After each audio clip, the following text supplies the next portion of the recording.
Mr. L. Larner. On January 9th, 1989, on the topic of baseball. What do you remember about baseball when you played? Baseball was similar to this today. It hasn't changed like the game of basketball did. It's pretty well the same.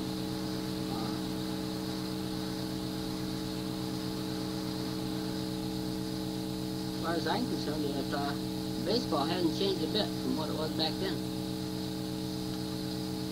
What were some of your things that stories that you remember staying in mind about baseball stories?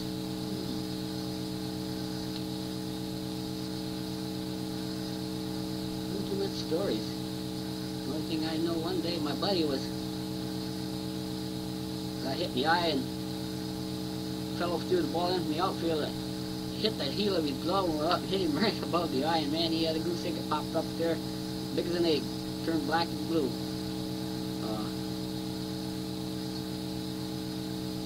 We used to have some I played inline baseball during the summer. We used to have some real stories about that. We used to get some real fights at high school. They pretty well controlled us, man. What was it? That was put on more or less like the American Legion is now. What position did you play? My freshman year, I had to play infield because they had a senior catcher. He graduated, and the next 3 years I was first string catcher.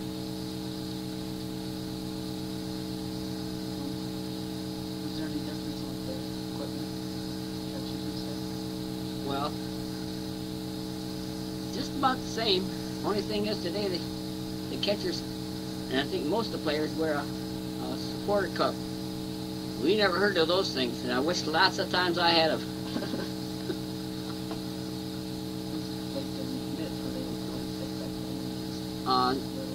It was similar to what they are now. They was a little smaller, and padding them was all made out of horsehair. And today I don't think the gloves are made out of horsehair.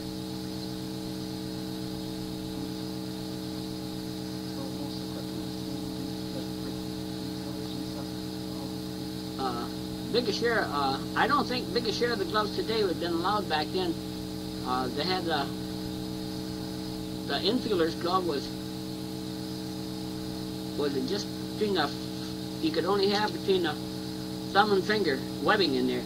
Today they got a webbing between just about the whole thing. The only one that could wear a glove like that was the first baseman, and then the catchers had his own catcher's mitt. But the first baseman and the catcher's mitt was similar to what they are today, but the infielders was entirely different. Like all your fingers were separate. All you had to catch a ball in was the webbing between the thumb and finger. What were your uniforms like? Uniforms was similar to what they are today. We still wore the same type of socks that we did in basketball, the black and orange school colors, and we always had to roll our pants down and tuck them real tight and put a rubber band around and then pull them up so they looked like they would just growed on you, more or less, like the jeans do on the girls today.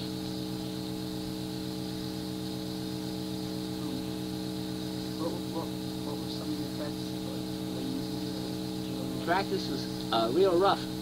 We used to practice for about an hour and a half every night, and when we got done, we used to play down where Showboat Park is now, and we used to have to make a lap all the way around there, and then we'd have to run from the ball field all the way back up to the high school. Was there a lot of people trying out for baseball? Baseball, in the senior year, we only had 4 lettermen return, but Coach LaCrone was our coach in our senior year, and he was real fortunate. There was only 4 of us lettermen returned, but we had 45 that turned out for practice, so he was pretty happy with that. We didn't have much experienced players, but we had a lot of raw talent. Was baseball as well popular? Baseball was real popular. We used to have quite a few fans come to the ball games. No, I'm really surprised at the games today. There isn't hardly any. Most generally, back in those days, the folks would show up. I don't know if it's because more of them working in the factories or what. It don't seem like there's the sport like in baseball like there used to be. How many games did your season consist of? We was in a Class C conference. We played Breckenridge, Shepherd, Ithaca, St. Louis, St. Charles. We played each team twice. And then we had a few fill-in games. What was only one or two. Other than that, well, that consisted of our ball season for that year. How did you fare in these games? We had a fair team, but when I was a freshman, we had a real good team. In fact, I was lucky to get in on that because we'd won the players before that had won. In that year, we had won 27 games in a row. So the Detroit Tigers invited the Chesaning baseball team down to see the Detroit Tigers play in honor of winning the 27 straight games. Was that the first professional game you ever saw? That was the first professional game I ever saw. That was a big deal for you to That was a big deal. Did you get to meet the players? We got to meet the players on the field. In fact, we was down there, I think we got there an hour before the game started, so we went to see the batting practice and all that. What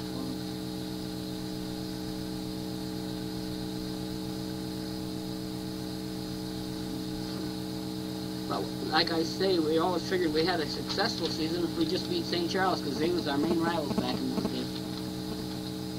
How did you get down to your season? We got down to people like the bankers and the merchants and stuff, and the parents drove cars and took us down there. That's the same way we got back and forth to ball games. We didn't have buses to take us back and forth.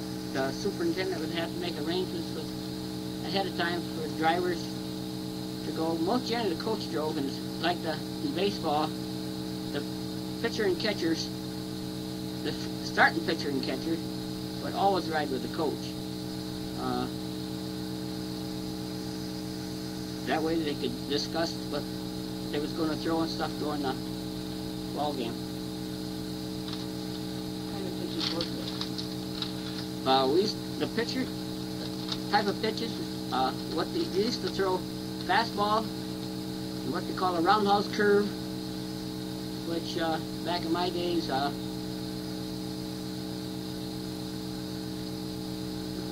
forgot the fellow's name. He used to pitch for Detroit, but he used to have a real roundhouse. But they call a roundhouse is a big curve. You get up there and the ball would come right at you.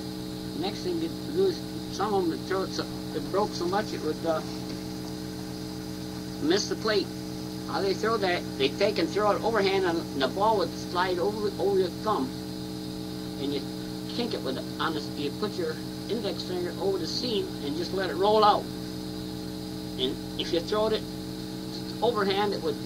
If you threw it overhand, it would be a drop curve out. But it was mostly strictly. We almost had. But we had a number 1 for fastball, number 2 for curve.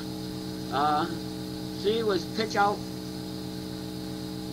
Excuse me. 3 was not a. 3 was a slow ball, and the full fist was a pitch out, in case you wanted to pick somebody off base. You picked a lot of guys up there. We was pretty fair in picking them off first and third. I didn't have the strongest arm, so it was pretty hard to catch them going to second. But at first and third, I was pretty fast, and I used to pick a lot of players off first and third. When you were a freshman, did they like a freshman team? No, when we was a freshman, if you was good enough, you played on the varsity. There was no JVs. We only had the varsity in baseball, like in basketball and stuff. And we had reserves in varsity. In football, we only had the regular varsity ball. How many players were on your team? How did you cut? Oh, how many? You mean how many did the coach carry? Yeah. I think it was in the neighborhood of about 20 players would be the most you'd carry. If you make the team, you'd be in the top 20.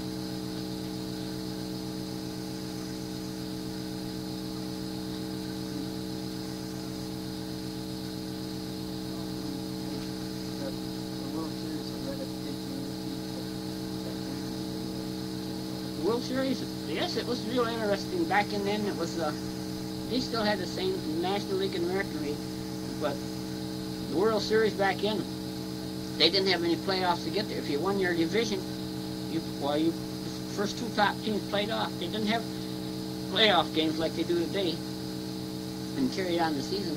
Seems like it was better then than it is now because you had the first top teams that played all year. If you ended up in first place, I think you deserve to play in the World Series. Where today, you have 5 out of 7 games, and a team gets hot during those 7 games, well, they get to play in the World Series. Where during the other way, it was if you had to play ball all summer long to get in the World Series. Who were like some of the powerful teams? Powerful teams was, well, in the National League, it seemed like it was always St. Louis Cardinals, and in American League, the Tigers was always in there, and then the Yankees, well, they took over for years, and they was a team that everybody was out to beat. Who were some of the people that were Big-time stars, okay, Al Kaline, Hank Greenberg, Charlie Gehringer, Eldon Hawker, Rudy York, Mickey Cochran. He was catcher for Detroit. And then there was Yogi Berra, played catcher for New York Yankees. That's about all I can think of offhand.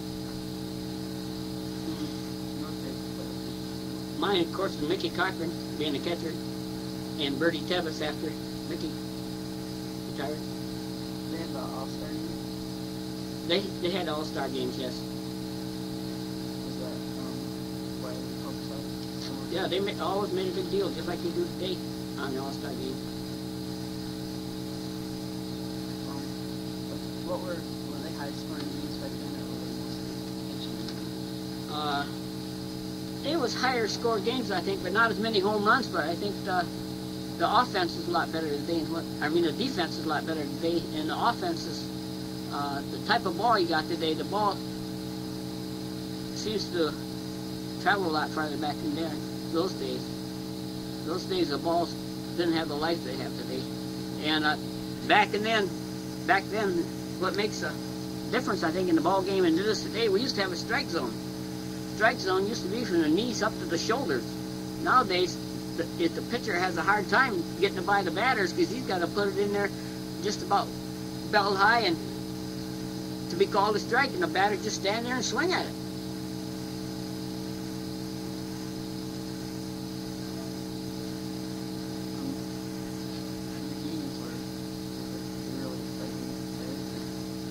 The games is everybody always looks forward to the games, all but them first 2 or 3 in the spring of the year. Every time you swung, you wish you'd missed the ball, because boy, when you hit that ball, hit that hickory bat, just about take your hands off. So sometimes you wish you didn't hit the ball. No, we didn't have no batting stuff. We just had bare hands. We put black tape around the bats so you'd be able to hold on to them. You said that there wasn't a lot of home runs. Is that because balls too, or did they just try to pull the ball and stuff like that? No, I think the fellows was just, on the average, as smaller ball players than they are today. And they was in real good condition, but they still didn't have the power that they do. They didn't do a lot of weightlifting and stuff like they do today to build up the strength.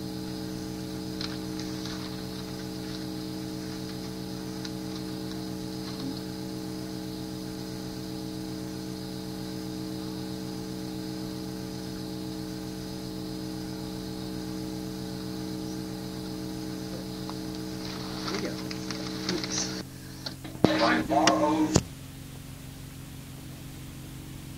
When the going gets tough.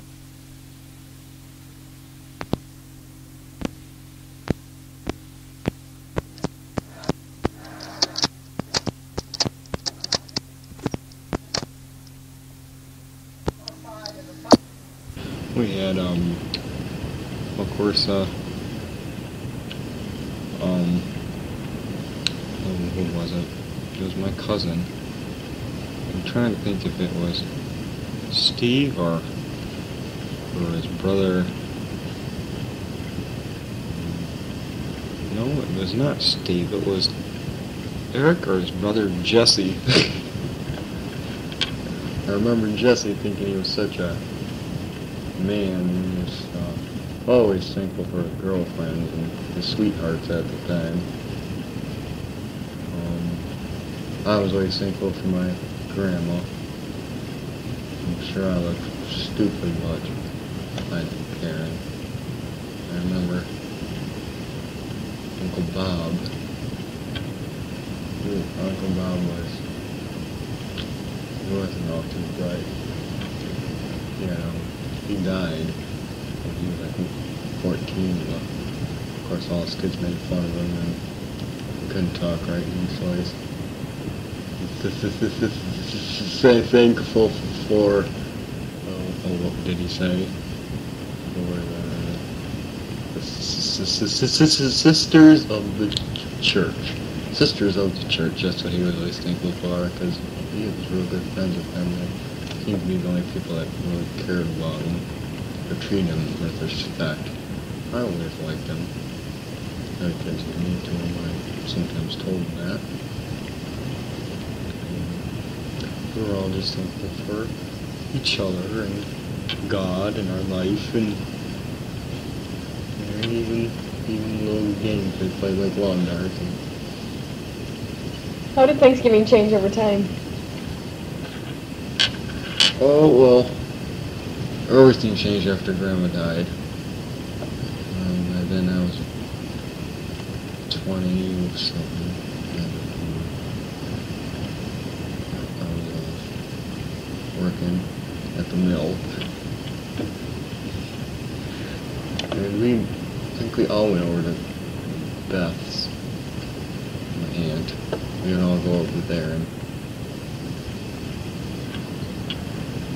that's when at the mill was where I met. We worked for, I'm trying to think what kind of mill it was. I know I sawed a lot of stuff.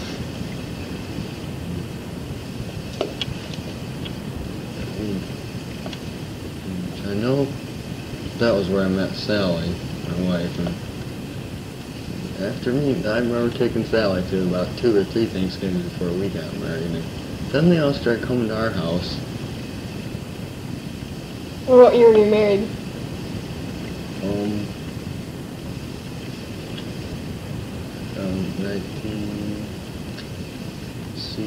48 years in 1940. 1940 it'd be.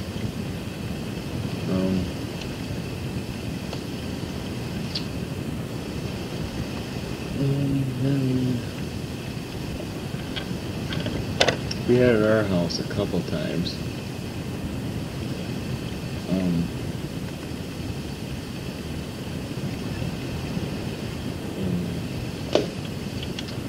Let's see, Sally and I, after we got divorced,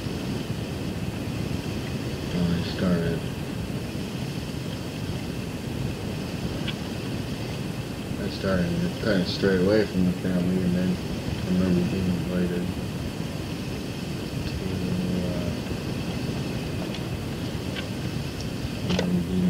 to a Thanksgiving. That was at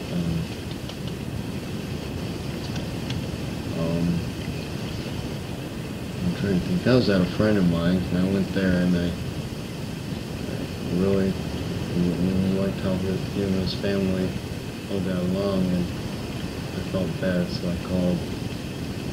I went home and I called Richard and your dad and said, told him how I felt, and Richard had just gone to their Thanksgiving, and that was at their house, and I didn't even know, and so he was going to have it from then on. He stopped now, of course, and I went to the next year's, and that was at your dad, that was right here, and then after that we all went to Thanksgiving together, and it's been good ever since. And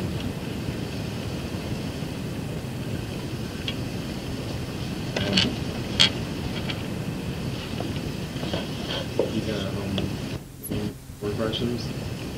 No, I think that's it. Thanks a lot. Okay. Well, hope I helped. I don't know.